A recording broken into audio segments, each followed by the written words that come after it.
Tucker Carlson, who fear-mongers about left-wing rhetoric leading to violence, laughed off a pipe bomb sent to right-wing boogeyman George Soros after Donald Trump and other right-wingers began blaming him for the protests against Brett Kavanaugh and then the migrant caravan. As Think Progress has noted, on October 5, Trump baselessly accused Soros, a regular Fox scapegoat, of paying anti-Kavanaugh protesters.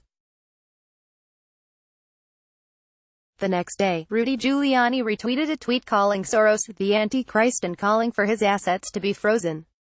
Yesterday, Representative Louis Gohmert, RTX, told Fox that it was possible that George Soros was funding the migrant caravan.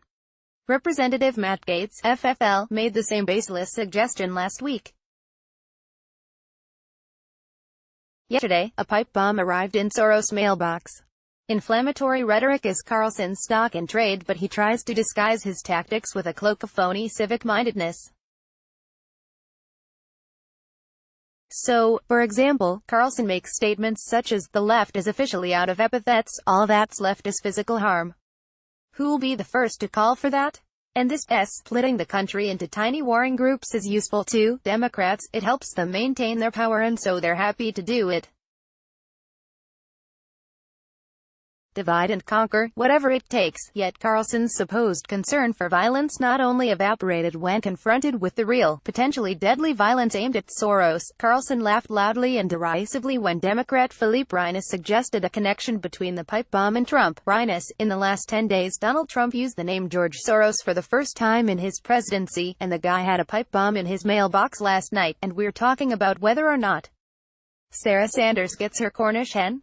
Carlson: "Whoever put a pipe bomb in George Soros' mailbox?" Reines: "Why do you think they did?" Carlson: "Because Trump criticized George Soros, one of the richest people in the world?" Reines: "Because Donald Trump runs around." Carlson: "No, because George Soros. I'm laughing because to draw between Trump, Soros, I've criticized Soros 1,000 times. I hope he'll live long enough so I can continue to criticize him."